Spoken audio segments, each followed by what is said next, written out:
also allow you, if you wanted to share it with people in your business or in your teams, then you've got an option to do that as well. So let's talk about today's topic. We're talking about really the difference between leaders and managers who manage and leaders who then really focus on growing people within a business so that they've got, I guess, the foundations for long-term stability and growth. And I've experienced both of those types of leadership within my career multiple times. So I'll talk a little bit about my experiences. I'll also give you some ideas today that you can take away. And the idea of today's session really is to give you some thinking space, because in a lot of the businesses that I work with, a lot of the clients I work with, that's the one thing that's quite rare. Everyone's so busy, there's so much going on. And the idea today is we'll have 50 minutes together. The idea is that we'll finish at about 5 to the hour, to give you 5 minutes between now and your 2 o'clock, or between the end of this and your 2 o'clock. But giving you an opportunity just to kind of pause, step off the treadmill, and really think more clearly about what's happening within your business and how you can start to change through some of the ideas that we share today. And so the title of today's kind of session is Good Leaders Manage, Great Leaders Grow People, and really think about, leading an organization in order to grow it and creating this culture of development. And we'll look at why we should focus on growth and development. We'll look at the impact of leaders on teams and potential. And we'll look at an approach to self-coaching that you can use for yourselves, or you can introduce to your teams. And then we'll talk about the integration of professional development, how to build a development plan, and how that fits within a cycle as a leader managing and leading your teams. And then there's a program that I run called Coaching Leaders. I've got some details about that, which I'll share with you at the end. If you're interested in more information, obviously I can share more about that offline, but I'll just share a couple of ideas with you at the end as well around the program. So that's the plan for today. I'd love for you to just think, as we're going into today's session, when you saw about this workshop, there's probably something you were thinking about for yourself. I'd love to hear, or for you to share, just perhaps one thing that you were planning to get from today. You can either do that. Let me just show you where the chat is. So there's a chat box on Zoom, and you'll see I've just put that in the chat. Along the bottom settings bar on Zoom, one of the options on the left is chat. So you can click on the chat if you want to just drop into the chat one thing that you're hoping to get from today. Or if you want to come off mute and share one thing, I'm happy for you to do that as well. And hopefully an opportunity, because we've got some content to cover, but if there's something specific you're looking to get from today, I'm keen to try and make sure that we get that for you as part of today's objectives. So yeah, pop those in the chat. I'll read them out as and when they come up. Michaela's just joined us as well. Hi, Michaela. So if just one thing that you're hoping to get from today's session, and then I'll aim to make sure that we cover that as part of the content for today. Hi, Michaela. Thanks for joining. Good to see you. Hi. So Michaela, I was just saying to people, we've got an agenda for today, but if there's one thing you're hoping to get from this session, just drop it in the chat, where the Zoom chat is on the left-hand side. Just put it in there, and I'll make sure that we cover that as part of today's topic. So you can do it now, or you can do it as we go through the webinar or the workshop.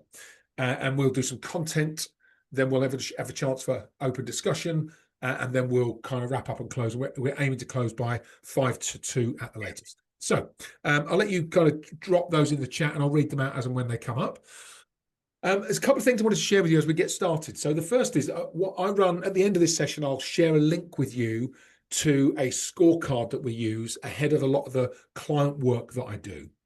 And when I think about leadership development, we have this scorecard that presents you with 48 assessment statements, and you answer those assessment statements based on a 5-point scale. And that then gives you a PDF report where you get this personal development recommendations. And from there, you can then start to think about, what changes do I need to make? And I always think about the different questions or statements within that scorecard. And two of them that really link to today's session are these. So the first one is that for leaders to self-assess their response to this statement. I haven't been prioritizing my own professional development. Something always gets in the way, because when we think about a development culture within a business, we really have to start with leadership, because if leaders aren't developing themselves, then the teams will be reluctant to develop themselves as well. So we have to start with leadership and really start with professional development. And you'll see from this scorecard result that 65% either agreed or strongly agreed with that statement. So 65%, but then a further 16% neither agreed nor disagreed. And if you can't agree with something, then we take that as the opposite. So really, you're not prioritizing your professional development either. So that means 81% of people who answer our scorecard are not prioritizing their own development. And this scorecard is for leaders. So there's 81% of leaders not doing that, which probably is a good indicator of what their teams are doing. If the leader's not doing it, very often the teams won't be doing it.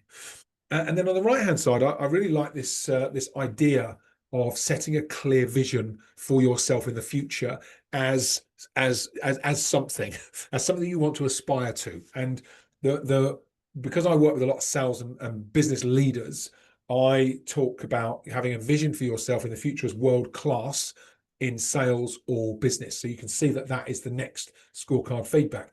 And it's interesting that 62% of people agree. So 47% say yes, and 15% are saying strongly agree. I strongly agree with that statement. So 62%, which is quite high actually. But what it also means is that 38%, closer to 38%, don't have a vision for themselves as world class in sales or in business.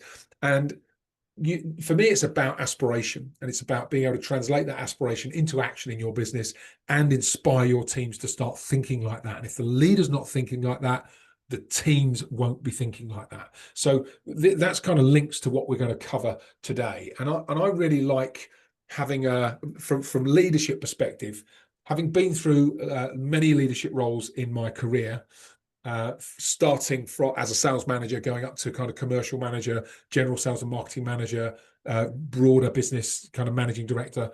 And then if I think about what I developed over time, the first couple of roles I had, I was probably a little sporadic. I didn't really give it the structure and the intention that it deserved being in that leadership role. And then the company I was working for started investing in leadership development. I had an executive coach. I worked through a series of different leadership development programs, and I developed, I guess, in the US, they call it a playbook. And the playbook was what I did every time I then went into a new leadership role. What are the first things that I engaged with? How did I engage the team? What did I learn about the business? How did I start to structure objectives? How did I have specific conversations with specific people that were in different roles in the business? And that playbook was something that I then came to rely on every time I moved from one business to another. And when 8 years ago, when I set my business up doing executive coaching, I then started to document my playbook. And so I now have this process that I teach clients. And it's a really simple process. I like to think of it as a cycle. So I think about sales and leadership as cycles. We go through cycles of kind of leadership. And it starts with having a plan. Having a plan that you can articulate, that you are clear on, that you are confident is going to deliver your business objectives. Once you've got the plan in place, then we start to think about the relationships we have with our teams, building trust and creating connection. And trust and relationships, you'll see, are at the kind of center and the heart of this model, because it's something that you have to keep revisiting and developing over time. So we build trust and we continually elevate and develop that trust with our teams. And then I like to think about this model that we call the coach model. So you'll see every letter of the word coach is a step in the process. So the C is for contracting. That's about setting standards, agreeing values, and having in place with your team, with each member of your team and as a collective, an agreement about how you'll operate. So what are the standards you'll meet and how do you hold each other accountable to deliver? And then once that contract's in place, then it's about agreeing the right objectives and goals. So expectations around delivery and performance indicators within the business. Once those objectives and goals are in place and you have a cycle to review those goals, then it's about creating space for you as a leader to be able to let your team get on with it. So they do the action, and regularly you will be an observer. So we call that step action and observation. Let your team get on with the work, and you have regular situations where you can observe your teams.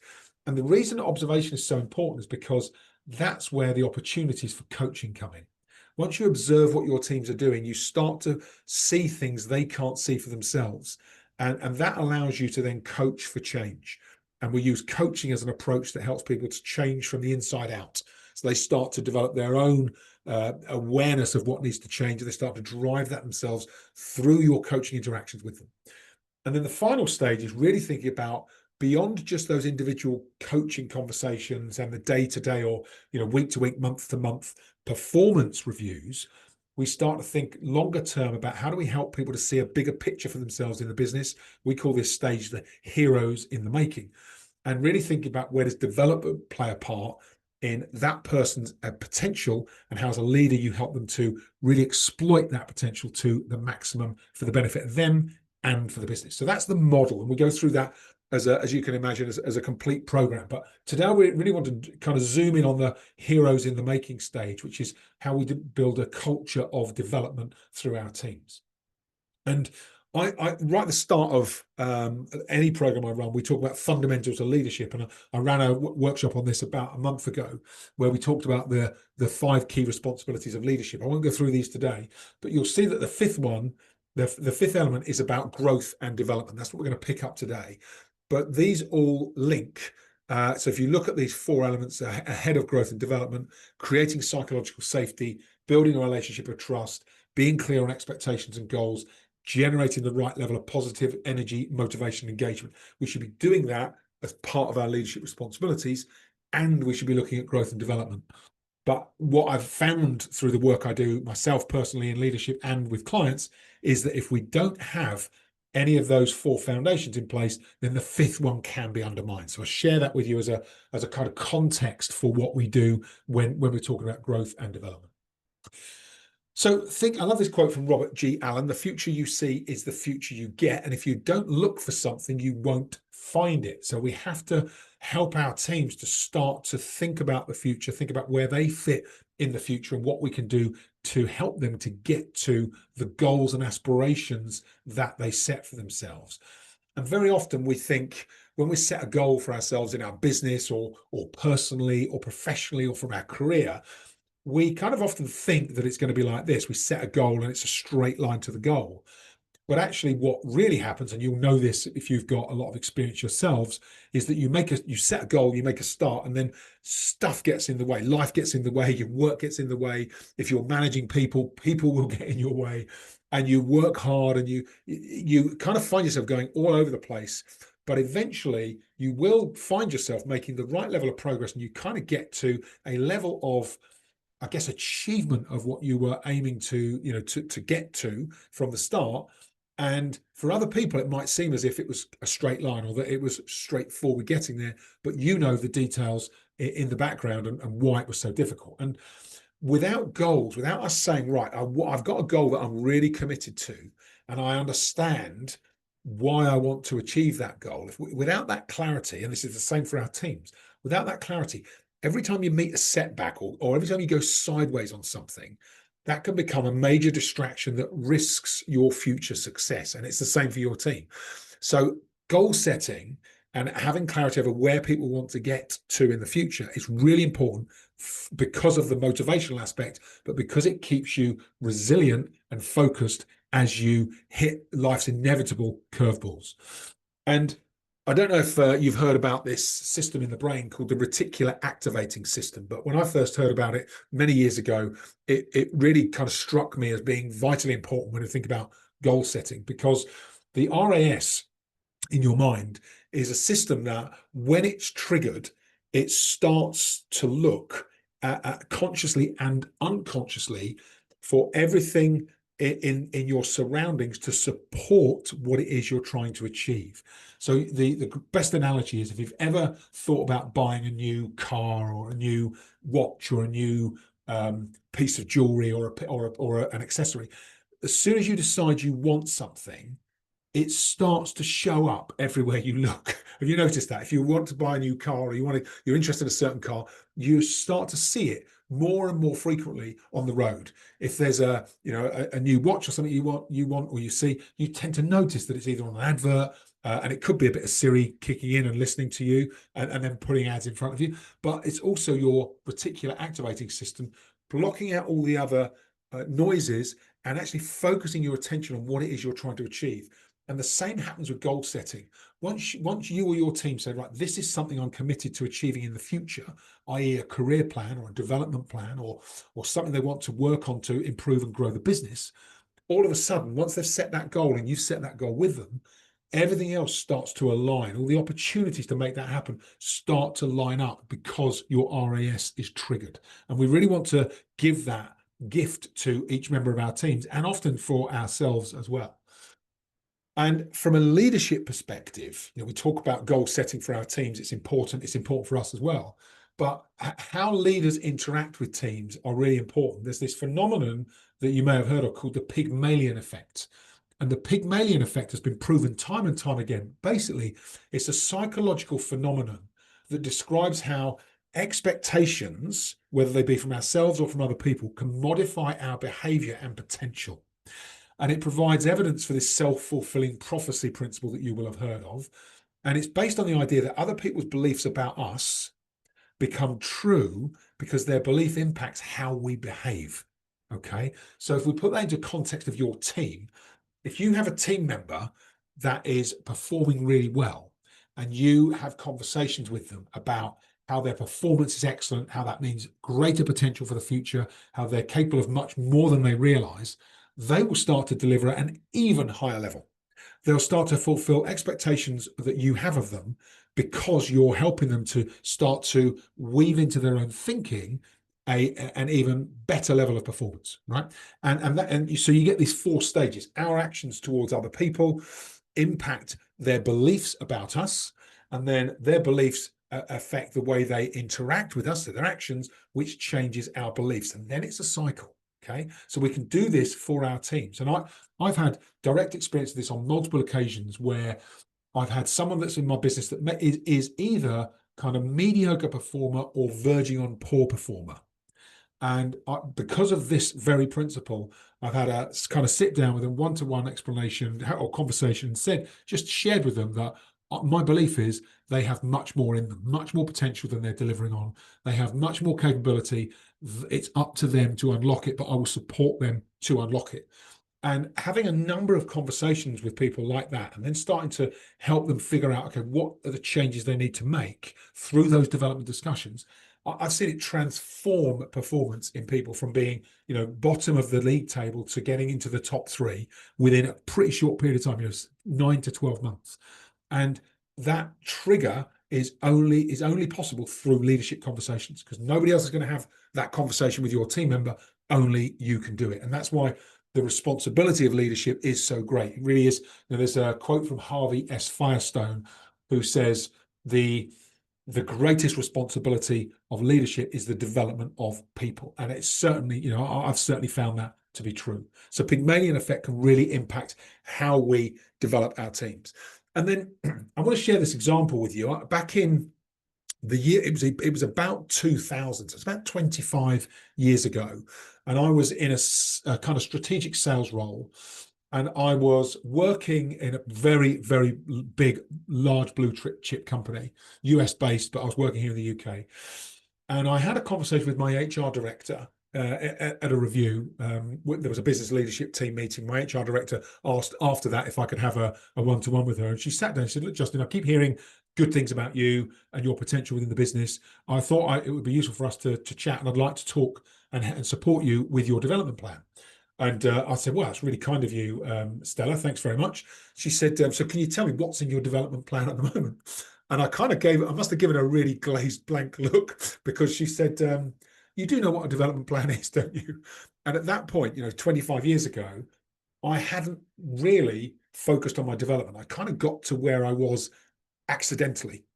And I was working hard. I was doing all the right things. I was performing. But what I wasn't thinking about was, what does that mean for my future? What else could I achieve, and what am I capable of? And she and I worked together for about a year, which was really, it was like a pivotal moment in my career, where we sat down and developed this strategic career plan. And I'll share this with you because this is very similar to the plan she and I put together.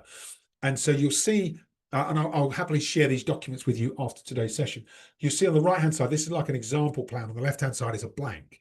But what she helped me to do was to put down in a single document what I was looking to do, what I was looking to achieve as a career plan. Now, I say she worked with me for about 12 months, and that's because at first I really had no idea. And through a series of mentoring and coaching conversations, she helped me to understand what I was looking to achieve. And it was fascinating because at that point, I've been in the workplace at that point for about 8 or 9 years, and kind of really was not stationary, but I've made minimal progress. And from that point onwards, that was when my career accelerated. So I went into leadership, I had multiple leadership positions, I changed businesses, I had all sorts of different experiences, grew and grew professionally and from a career perspective. And I can relate it all back to that one conversation where she was the trigger that helped me to think, wow, I can achieve way more than I was even thinking. And these conversations only happen when someone triggers it for an individual contributor in a business. And we are those people, right? As leaders, we are the people that can trigger those conversations. So I share this because the plan is really useful. It's the starting point, and then the conversations that we have about progress against that plan are the elements that really accelerate the performance and the growth of our teams to achieve what's in that plan. So that's plan number one. I'll share that with you. It's really interesting because so many people I talk to, so many clients I work with, shared those statistics with you at the start about, 80, 81, 82% of people saying, I haven't prioritized my time for development. Something always gets in the way. That is largely representative of my client base. That is exactly what people say to me. Well, there's always so much to do in the business. There's always all these other things to do. And it's not until you sit down and build a plan that it even becomes something you can work on. Because without a plan, it's just a series of kind of lost activities that just drift into the ether. So I share that one with you. The other thing that I worked on with this HR director, that was my long-term plan. So this was the kind of long-term career plan. The other thing we developed, and this was something that we used in the organization I worked in, was what we called a development action plan. So I had my strategic career plan, which was kind of on the wall in my office, which I used to look at regularly. But then I'd have a short-term quarterly development action plan. So that was in this quarter, what am I going to do? And it might have gone to 6 months, but in the next 3 to 6 months, what am I going to do to line up with that strategic career plan? And that was quite useful as well, to have two elements to my development planning. So I'll share that with you as well. This is another template. They're both in Excel documents. So you'll get access. I'll send these both through to you after today's session. So you'll have a short-term 3 to 6 month plan, long-term kind of 5 to 10, maybe even 20-year career plan. Mine ended up being a kind of 20-year career plan. And as you start to pull these together, they give you just the writing of the plan gives you greater clarity over what you're trying to achieve. But also as a manager or a leader in a team, if your team have all got written development actions and development plans, when you come to coach them on those plans, it's so much easier because they are clear about what they're trying to achieve. And your job truly is to coach. So you don't end up having to give them suggestions or chase them for ideas, because you're just saying, could you talk me through your plan, and let's have a discussion about how I can support you on it. And then over to your team member to do the heavy lifting on it, because obviously personal development is that person's responsibility, same way that our development is our responsibility. But as leaders, we can make these changes, really help our teams to put this as a priority for them, because if we don't help them to do that, very often they won't do it, same way I didn't for the first 8 years of my career. And then once you get this in place and it becomes something that you work on regularly, the performance acceleration of people who are developing themselves is remarkable, because there's something else that seems to trigger in their own minds about what they're capable of and how they can then deliver within their role. So it's weird, because you would think, well, if I'm encouraging them to spend time developing themselves, surely that's time they can't be doing the work. But that isn't true either, because actually a lot of development happens in the role, and we can encourage people to find that kind of space for development. In fact, I'm going to go back a slide and just talk about that principle. I don't know if you've heard of the 70-20-10 principle of development, but if you haven't, it's worth just reflecting on. So 10% of what we will experience in development will be courses, training, coaching. 20% of what we experience will be networks, mentoring, things that we do for ourselves, reading in the background, all that stuff. And then 70% is actually using the work to develop and change and grow. And so 70%, so 70, 20, 10. And it's really useful to share that principle with your teams as well, that 70% of the time in their work, they should be looking for those opportunities to develop and grow. So we talked about goal setting. I don't know if anybody's a fan of Jim Rohn. I love Jim Rohn. He's no longer with us, unfortunately, but some of his quotes are amazing. I love this one. The ultimate reason for setting goals is to entice you to become the person it takes to achieve them. So not necessarily the goal itself, not achievement of the goal, becoming the sort of person that can achieve those goals. When I first heard that quote, I just was like, it stopped me in my tracks. I thought that is such a sublime way of looking at goal setting.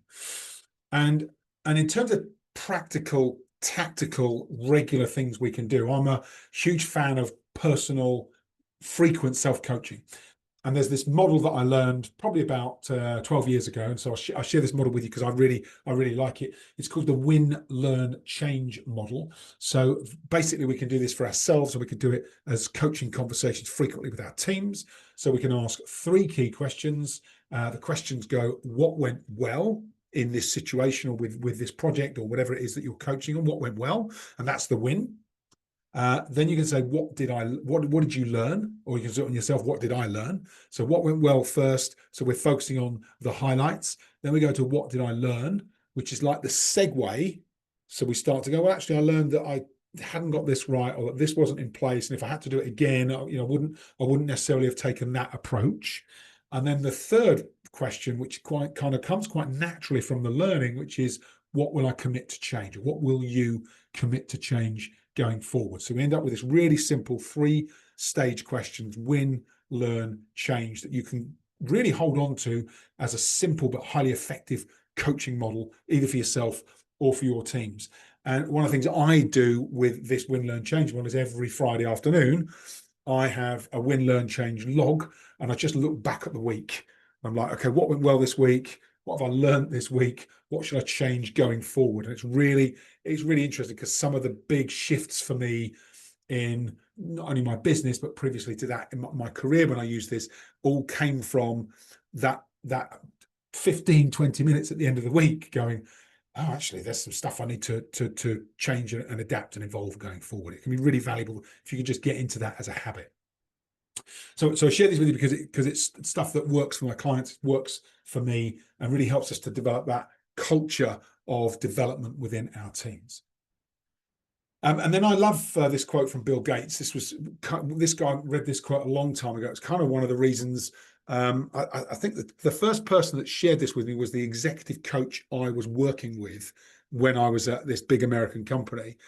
And it's this quote from Bill: we all need people who will give us feedback. That's how we improve. And I always think, if something's good enough for Bill Gates, it's definitely good enough for me. And we really, as leaders, we have this opportunity to talk to our teams about this, to talk to the teams about the importance of feedback and the ability to continually improve, so that they start to see it as inherent within their working environment. We start to see it as inherent within the culture we're developing, and we do it in a way that is coaching led. So we're continually talking about, what's going well, what are you learning, what would you change? And sometimes if people aren't so self-aware early in that process, we might have to say, what's going well, what are you learning? And if they can't think of things to change, you might say, would it be okay if I make an observation?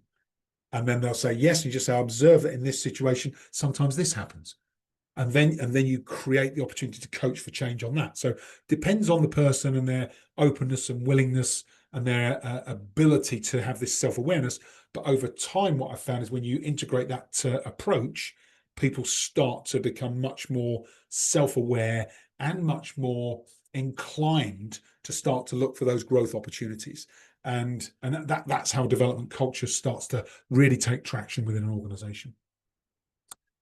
So that's the tutorial bit of this workshop. I hope that's useful for you. You've kind of got some useful new distinctions from today.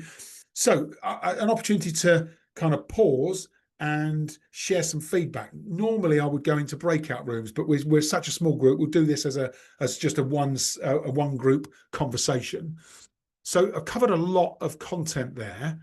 I'd love to hear your thoughts on your personal ideas about integrating, whether it's these principles or things around development and growth, into your role and with the teams that you're working in. So, who'd like to share some of what they're thinking as a result of that initial session? I'll stop sharing the slides, stop that, and just open it up to discussion. Who'd like to kick us off with some feedback?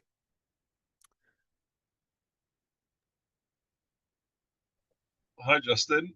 Hi, I mean, hi. That was really great. I think a lot of it because I think the thing why I came on this call was looking at being a great leader is helping your team grow. Is Yes. being able to ability, and that's something I tried to do. And I was just trying to kind of look up new ideas of Yeah. how I can implement that. I'm a director of sales, so for when I joined this company, the sales team were a bit lost and didn't know what direction they were going in, and Yeah. they needed an important word I've always thought is structure. If you don't have structure, nothing works. Yes. And then that was the first focus for the structure, but then it was actually looking at how we grow each of the sales team. And it was a company where we've got so many different products. So what I tried to do was identify the key aspects of each of the salespeople. What are they good at? What are they passionate about? And what Yeah. I ended up doing was giving each of them a product group, to say, okay, Yeah. this is going to be your product. I expect you to spend 20% of your time working on that and 80% working on the sales team. But you're going to be responsible. You're going to be connecting with the marketing because I wanted them to grow and deal more with marketing, product managers, not Yeah. just kind of day-to-day sales. So by doing that, one, it got them more engaged and excited about their role because they had a responsibility. They weren't just a salesperson, they were growing and they were a product champion, as I called it, for each of the Yeah. products. For Yeah. me, Good. the great thing was I knew all my products were being covered. Yeah. I had a better overview. No, but well, we were able to drive sales because we didn't find certain products were being ignored because we Yeah. knew each of the product group. But by doing that, to making sure they were more engaged and making sure they were more excited about a certain product and what they were doing of their role, having that little bit of growth, and that was growth for them, Yeah. and that kind of thing. And what I'm trying to look at is how other why I came on this call was to kind of look at other ways I could kind of drive that growth in them. What other options there are, what other alternatives. That's what I was looking at. And a lot of what you were talking about, yes, also self-development. That's why I'm on this call. Yeah. The Yeah. director of sales, but I still think you have an opportunity to grow and develop and learn new ideas. So Definitely. yeah, I took a bit. I think I was thinking more then through your slide about more of my self-development rather their development. Yeah. Yeah. Well, the thing is, when you prioritize that for yourself, I mean, you Mm, naturally demonstrate to your teams that that is a priority for them as well. absolutely, yeah. And I think that's the key shift in thinking that is useful. And then I would also encourage the discussion about development plans, Mm, because what I've found really useful in the past is, even if somebody says, well, look, I'm in a sales role, I don't want to be a sales manager, I want to be in this sales position, that's still really valid, right? They should still have a development plan that says, what does it take to become the very best at that role within either your business or mm, within the market or within the country or with it, you know what I mean? So you can always have these conversations about, great that you've got whatever those career aspirations are, but let's look at how do you really take your performance and potential to the next level, even in your current role. And development planning is the way to do that, because it brings you a framework and a structure so that you can keep going back to that conversation about, okay, let's keep talking about what does best in class look like for you in your role. And it just continually finds the next edge for people. And I've found that over the years, it's a bit like performance coaching. Even the best athletes in the world, world number one tennis player Novak Djokovic works with a coach, right? mm, The best people work with coaches, and as managers, you're kind of your coach, right? You are your yeah, team's coach, and that is the great opportunity that I think all of us have I, when we're working with I teams. think that gets lost sometimes as well Mm. when you're going the week to week, month to month, quarter to quarter, and challenge. I think you will probably you'll do the review at the beginning of the year, and you'll probably have a quarterly review. But during that quarter, how much do you go back to the development plan and Yeah. see that? I mean, for yourself, for your team, because that is can be a challenge because they're running around like headless chickens sometimes. Yes. Not like, you know what I mean? Just Yeah, I trying do. to get the sales in to drive business and stuff like Yeah. that. So that development plans, and I think, yeah, it's making sure that we as leaders are staying on top of that and making sure that development plan is progressing. But I'll agree that gets lost sometimes. Yeah. And it does, you saw the Mm. stats, right? 80% of people, it gets lost. And Yeah, that, yeah. I think that's why those companies that do really not only prioritize development, but have a Mhm. way to inspire people to buy into development, Yeah, they do see the next level of growth because inherently they'll have higher engagement from their teams and they'll have people that are performing better because they continually get better and you get better through development. So it kind of all starts to connect and join up in terms of acceleration of growth and performance. But I think the other thing that I've discovered through those different development conversations I've had over the years is that you help people unlock capabilities they didn't even know they had, even if they're staying in the same role. So it might be someone that, yeah. as you say, you've got different product responsibility. I think that's a great idea. So you have product champions Mm. within each of your team, but then you might also start to think, okay, well, is there someone that could be a CRM champion? Is there someone Mm. that could be a certain type of customer champion? Someone that's really good Yeah, at yeah, dealing absolutely. with a type of customer. Maybe someone that's good at marketing communications and is the bridge into your marketing teams. So you end up Mm. with all of these different elements and strengths that are complementary to people's roles that they broaden out through those development discussions. And you see it as a kind of strengthening of the foundation of your company because everybody gets better and you see this continual elevation of performance and potential. So yeah, great conversation. Thanks. I mean, and so in terms of your takeaway from today, is it about that development discussion and back Yeah, to I think development? I'll be honest. I think I was looking more of what further I can do to develop my team. You know, what kind of like that. That's what, and I found a lot of it was more about developing ourselves. But Yeah, I can see how it would apply. But that's kind of what I was thinking about yeah, and kind of what I'm looking at more at the moment.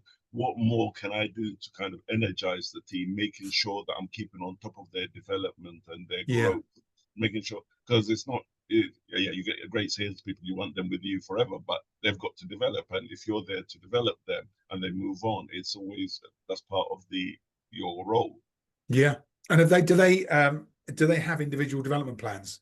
I mean, Yes, that's what I'm saying. I try to have an individual development plan. We kind of try to review. We try to review on a quarterly basis, but what I do think is it does get lost. It does yeah, get lost, and I think it needs to be staying more on top of that. yeah. Yes, so potentially the key action is that kind of hard stop every quarter to actually create Yeah, yeah. dedicated time to talk about it. Yeah. And then check in whenever as you can, whatever frequency you decide throughout the quarter. My Yeah, so it matches a lot of what you said, like yeah, what we've kind of put in place over the yeah, past year or two. It's yeah, how we kind of address it. But I think my thing is, what more can we do? You know? yeah, yeah. My cycle used to be monthly reviews on kind of performance and priorities around pipeline opportunities, key clients, that kind of thing. And then every quarter, it would be a longer review, and we'd have a block of time within that review for the development plan progress. Yeah, yeah. And that was quite a good cycle. It That's tended, how it is at the moment. Not the yeah, monthly, but more the quarterly yeah, reviews. yeah.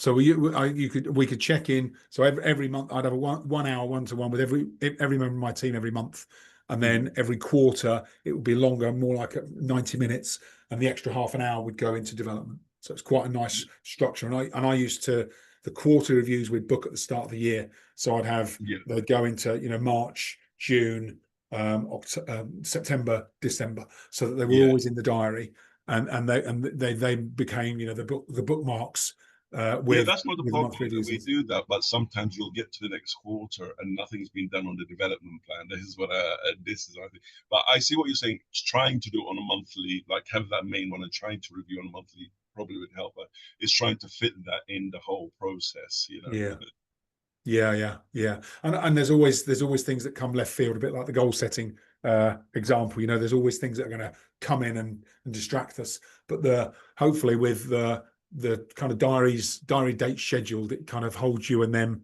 accountable. The other thing I used to like doing was I'd give people a bit of heads up ahead of the quarterly review. Maybe a couple of weeks before, say, remember we've got our quarterly review coming up in 2 weeks' time. We will be looking at development. So if they hadn't done it by then, they've then got a couple of weeks to go, right, okay, actually, let me get this back on the agenda.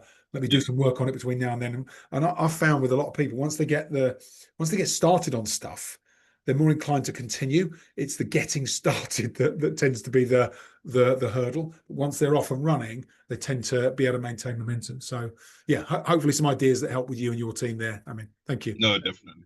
Yeah, great. Great. For sure. Yeah, good. Thank you. Who else would like to share some feedback or ideas from today's session?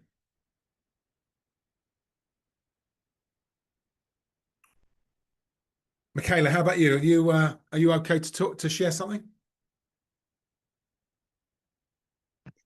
Can you hear me? Yeah. Hi. Hi. Yeah, it was useful to see these, let's say those slides. I think I need to reflect on them and understand how can I use them, because the situation we are currently facing as a team is a highly challenging environment, a lot of and a culture of feedback that is becoming stronger and stronger.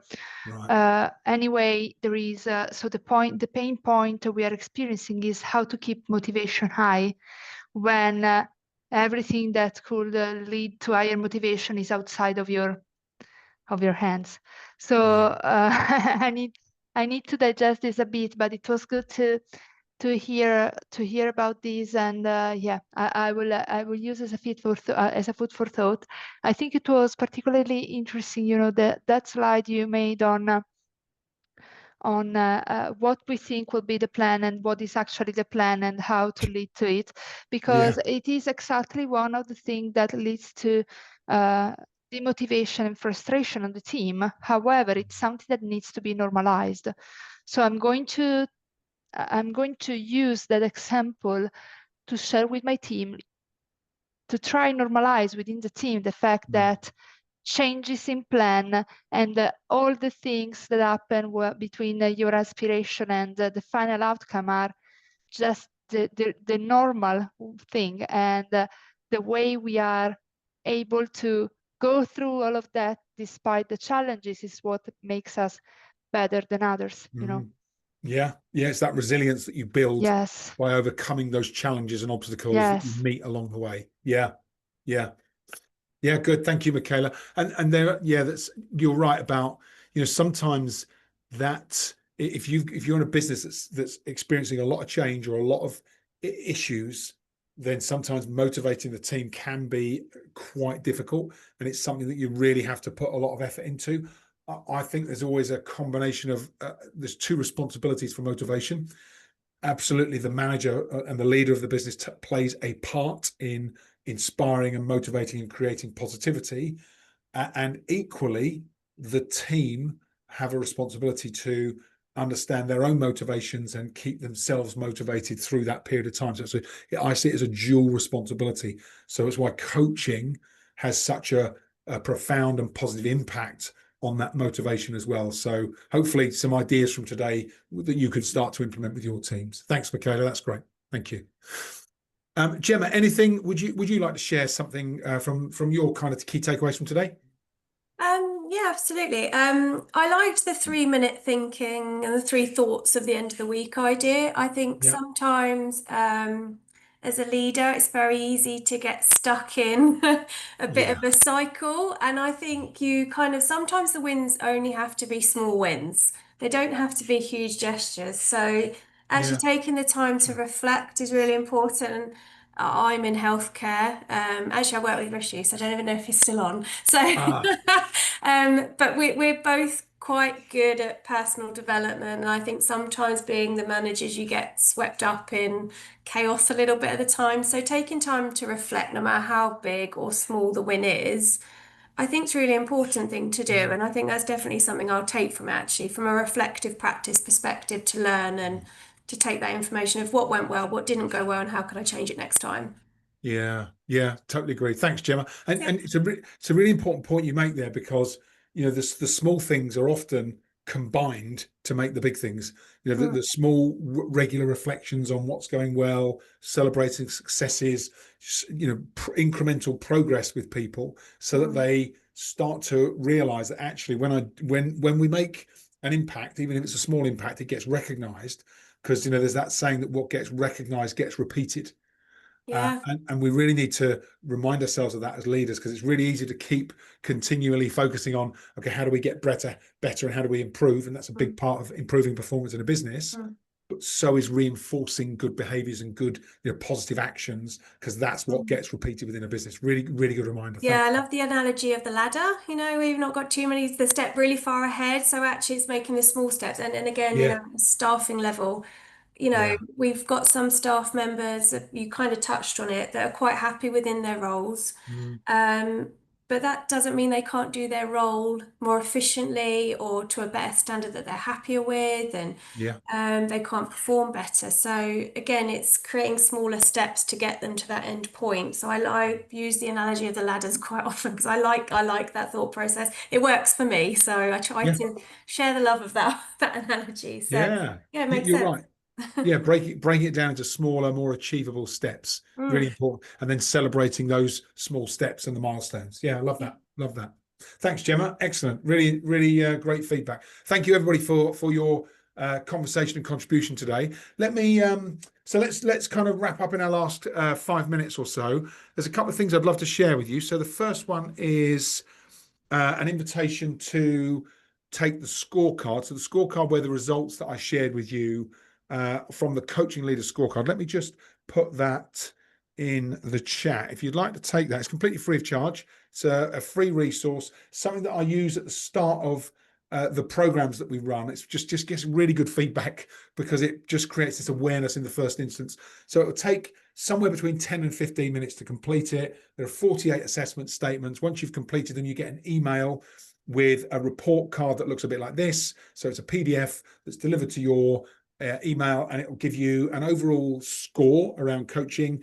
And then it will give you these 5 different elements: growth mindset, planning for success, managing relationships, creating clarity, and coaching process. So you can start to then fine tune where you might want to develop yourself next.